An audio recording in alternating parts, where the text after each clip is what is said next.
আজকের এপিসোডে জানবেন পিতার হাতে পুত্র জবাই ইসলামের আলোকে। শুনুন। নীরব নিস্তব্ধ রজনী রাতে শুয়ে আছেন জাতির পিতা হযরত ইব্রাহিম আলাইহিসসালাম। এমনই সময় তিনি স্বপ্নে দেখলেন কে যেন তাকে বলছেন, হে ইব্রাহিম, তুমি কোরবানি করো। ইব্রাহিম আলাইহিসসালাম এই স্বপ্ন দেখে জেগে উঠলেন। পরের দিন সকালে তিনি 100 উট আল্লাহর রাস্তায় কোরবানি করে দিলেন।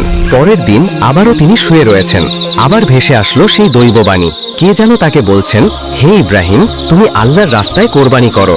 পরের দিন সকালে আবার হযরত ইব্রাহিম আলাইহিসসালাম 100 উট আল্লাহর রাস্তায় কোরবানি করে দিলেন।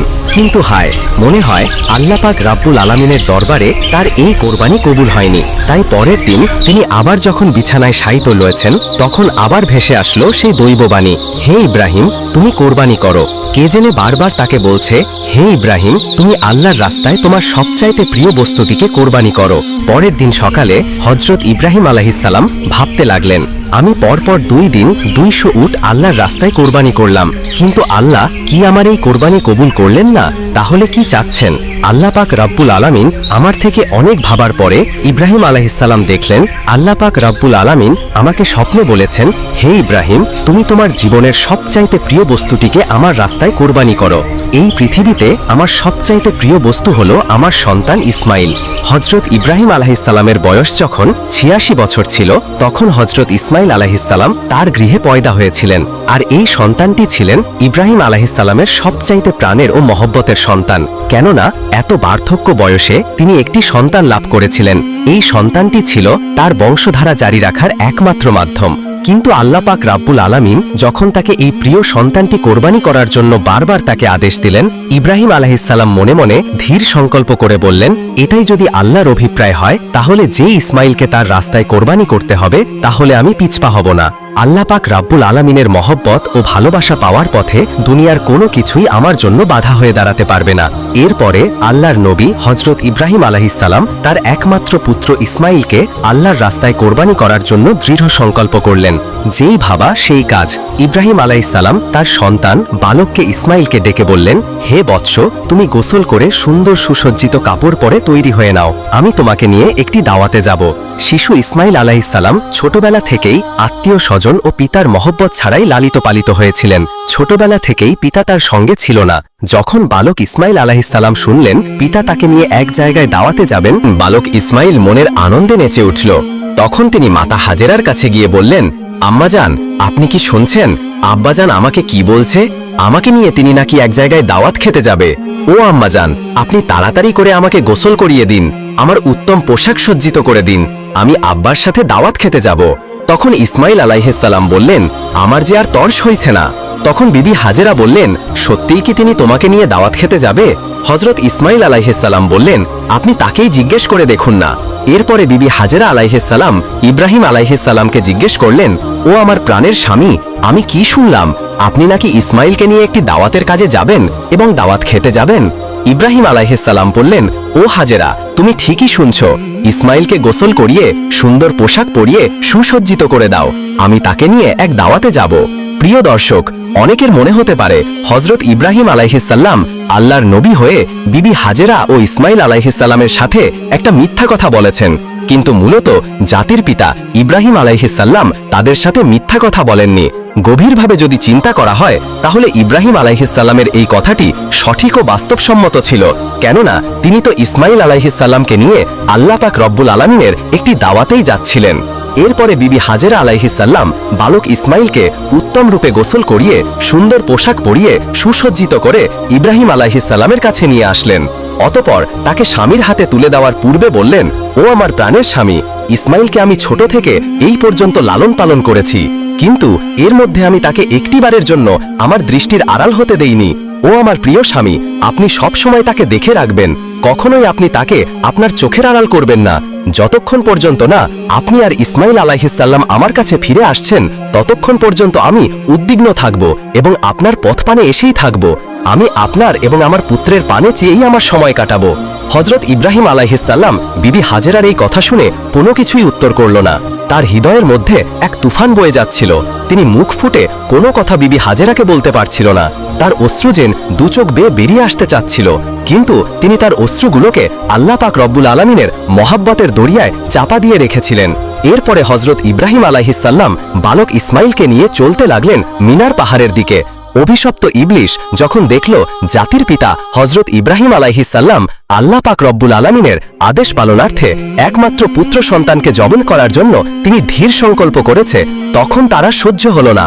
সে বলতে লাগলো, হায় রে, আমি ইবলিশ, মানব জাতির জন্য আমি বেহেশত থেকে বহিষ্কৃত হয়েছি এবং আমি চির মর্দুদ ও জাহান্নামী হয়েছি।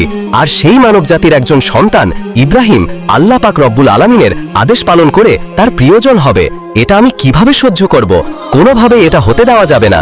যে করেই হোক ইব্রাহিমকে এই কাজ থেকে ফিরিয়ে রাখতেই হবে। তাই ইবলিশ তার চক্রান্ত ষড়যন্ত্র বাস্তবায়নের জন্য সর্বপ্রথম বিবি হাজেরা আলাইহিসসালামের কাছে একজন ভালো মানুষের বেশ ধরে উপস্থিত হল। বিবি হাজেরা আলাইহিসসালামের কাছে গিয়ে ইবলিশ বলল, ও হাজেরা, তুমি কি জানো তোমার স্বামী ইব্রাহিম তোমার সন্তানকে কোথায় নিয়ে যাচ্ছেন? তখন বিবি হাজেরা আলাইহিসসালাম বললেন, কেন? তিনি তাকে একটি দাওয়াতে নিয়ে যাচ্ছেন। তখন ইবলিশ বলল, আমি এতদিন ঠিকই শুনেছি, নারী জাতি অত্যন্ত সহজ ও সরল। তাদেরকে যে কোনো মিথ্যা কথা বলে ও প্রতারণামূলক কথা বলে ধোঁকা দেওয়া যায়। তোমাদের স্বামী তোমাকে ধোঁকা দিয়েছে। বিবি হাজেরা আলাইহিসসালাম শয়তানের মুখের এই কথা শুনে বলল, তুমি এ কেমন কথা বলছো? আমার স্বামী আল্লাহর নবী, তিনি কিভাবে আমাকে ধোঁকা দিতে পারেন? আমি তোমার কথা বিশ্বাস করি না। আর সত্যি করে বলো তো, তুমি কে এবং কি উদ্দেশ্যে আমার স্বামীর বিরুদ্ধে তুমি আমাকে প্রচারিত করছো? তুমি এখনই আমার কাছ থেকে দূর হয়ে যাও।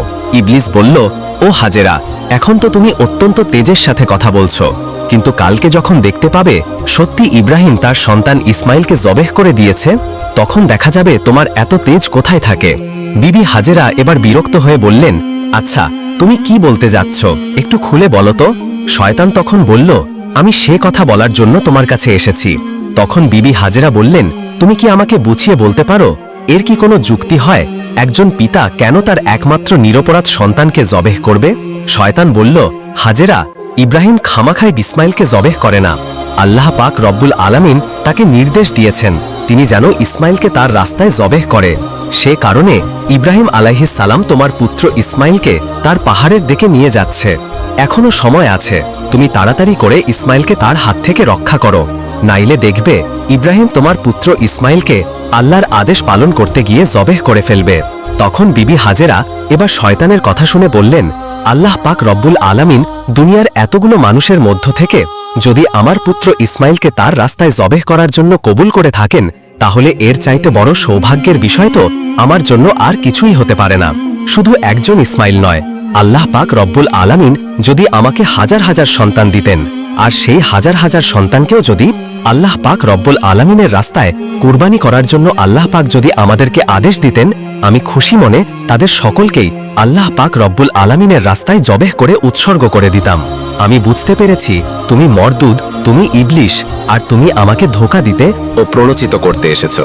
আমি তোমার কাছ থেকে আল্লাহর আশ্রয় প্রার্থনা করছি।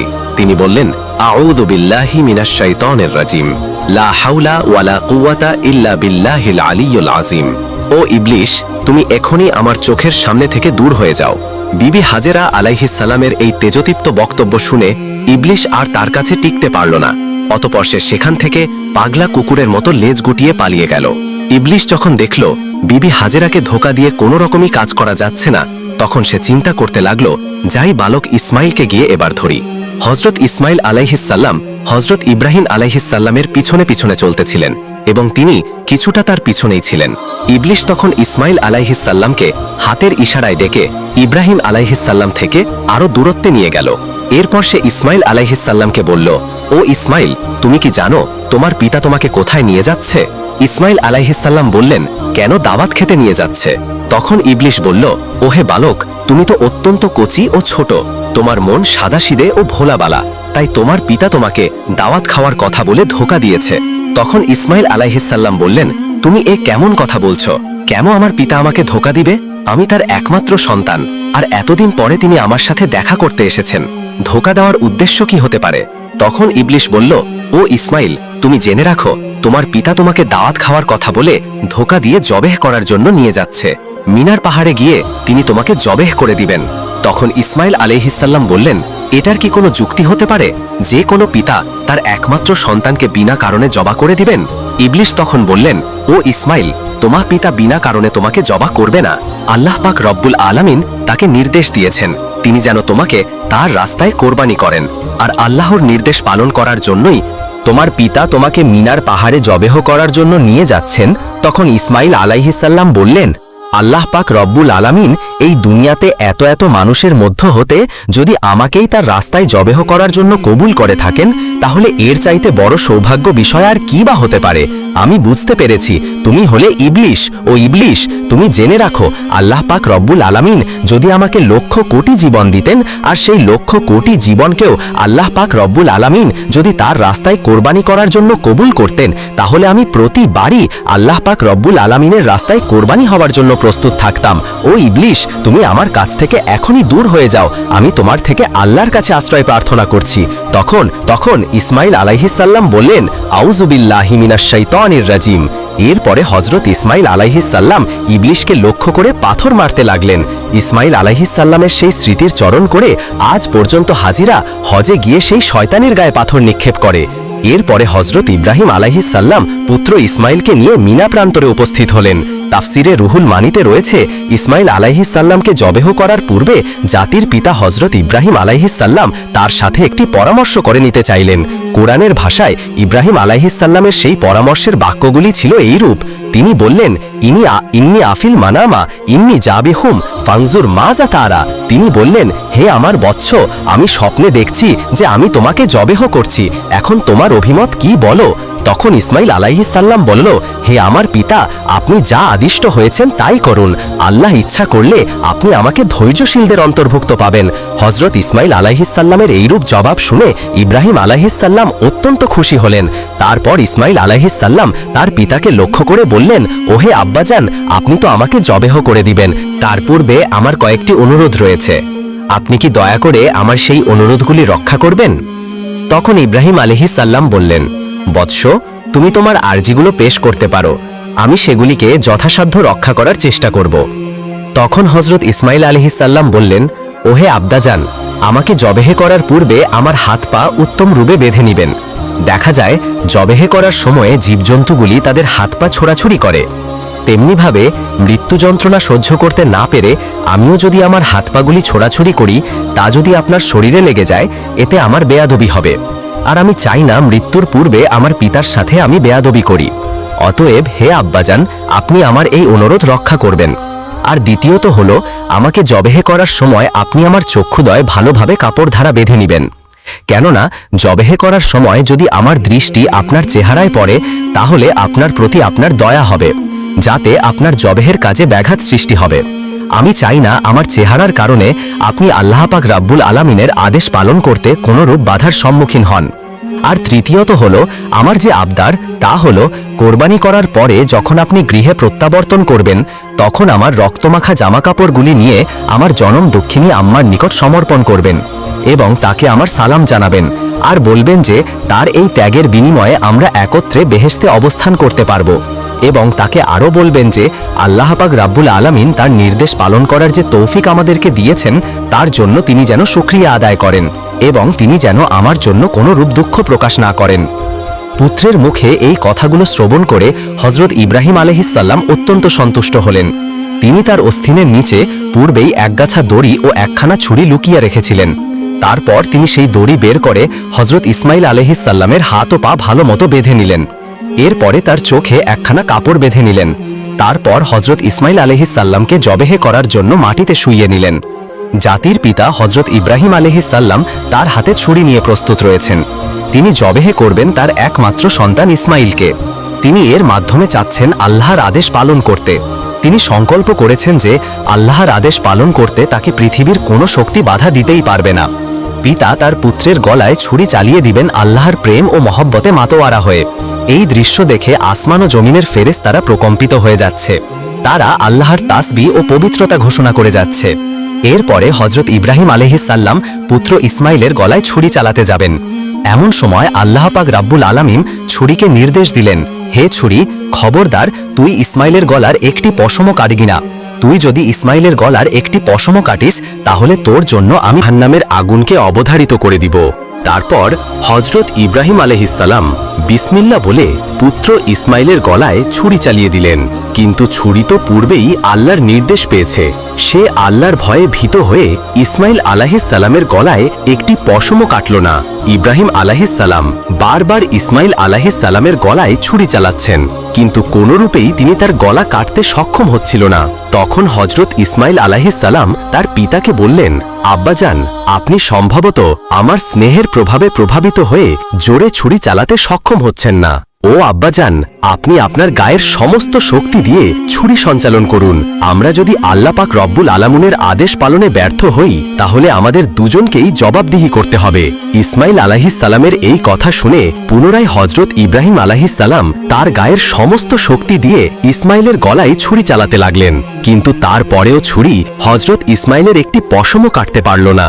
অনেকক্ষণ ধরে এভাবে ছুরি চালানোর পরেও হজরত ইব্রাহিম আলাইহিসসালাম একেবারে বিরক্ত হয়ে গেলেন। তারপর তিনি সজোরে ছুরিটিকে একদিকে নিক্ষেপ করলেন, আর সেই ছুরি গিয়ে লাগলো একটি পাথরের গায়ে। সঙ্গে সঙ্গে পাথরটি দ্বিখণ্ডিত হয়ে গেল। ইব্রাহিম আলাইহিসসালাম চক্ষু খুলে দেখলেন ছুরির আঘাতে পাথর দ্বিখণ্ডিত হয়ে গেছে। অতঃপর তিনি আবার ছুরিটিকে হাতে নিলেন। এরপর আল্লাহর নামে পুনরায় তিনি হজরত ইসমাইল আলাইহিসসালামের গলায় ছুরি চালাতে যাবেন। এমন সময় আল্লাহ পাক রব্বুল আলামিন হজরত জিব্রাইল আলাইহিসসালামকে হুকুম দিলেন, ওহে জিব্রাইল, তুমি বেহেশত থেকে একটি দুম্বা নিয়ে যাও আর ইসমাইলকে সরিয়ে তার জায়গায় বেহেশতি দুম্বাটি রেখে দাও। হজরত জিব্রাইল আলাইহিসসালাম চোখের পলকে বেহেশত থেকে একটি দুম্বা নিয়ে তিনি চলে আসলেন। প্রিয় দর্শক, এখানে একটি কথা বলে রাখা ভালো, এই দুম্বাটি ছিল হজরত আদম আলাইহিসসালামের নেক সন্তান হাবিলের কোরবানিকৃত দুম্বা, যেটি আল্লাহ পাক রব্বুল আলামিন এতদিন বেহেশতে সংরক্ষণ করে রেখেছিলেন। তারপর হজরত জিব্রাইল আলাইহিসসালাম ইসমাইল আলাইহিসসালামকে সরিয়ে ইব্রাহিম আলাইহিসসালামের ছুরির নিচে সেই বেহেশতি দুম্বাটি রেখে দিল, আর ওদিকে হজরত ইব্রাহিম আলাইহিসসালাম ছুরি চালিয়ে দিলেন। সাথে সাথে বেহেশতি দুম্বাটি কোরবানি হয়ে গেল। কিন্তু হজরত ইব্রাহিম আলাইহিসসালাম মনে করলেন তার পুত্র ইসমাইলকে তিনি কোরবানি করে দিয়েছেন। কোরবানি সম্পন্ন হওয়ার সাথে সাথে হজরত ইব্রাহিম আলাইহিসসালাম বললেন, আলহামদুলিল্লাহ, আলহামদুলিল্লাহ। তারপর তিনি তার চক্ষু খুলে দেখলেন ইসমাইল তো তার পাশে দাঁড়িয়ে রয়েছে। কোরবানি হয়ে গেছে একটি বেহেশতি দুম্বা। এই দৃশ্য দেখে হজরত ইব্রাহিম আলাইহিসসালাম আল্লাহর ফেরেশতা জিব্রাইল আলাইহিসসালামকে জিজ্ঞাসা করলেন, হে ভাই জিব্রাইল, আল্লাহ পাক রব্বুল আলামিন কি তবে আমার কোরবানি কবুল করেননি? কেন আমি আমার পুত্র ইসমাইলকে কোরবানি করতে সক্ষম হলাম না? হজরত জিব্রাইল আলাইহিসসালাম বললেন, হে ইব্রাহিম, আল্লাহ তাআলা আপনার প্রতি সন্তুষ্ট হয়েছেন।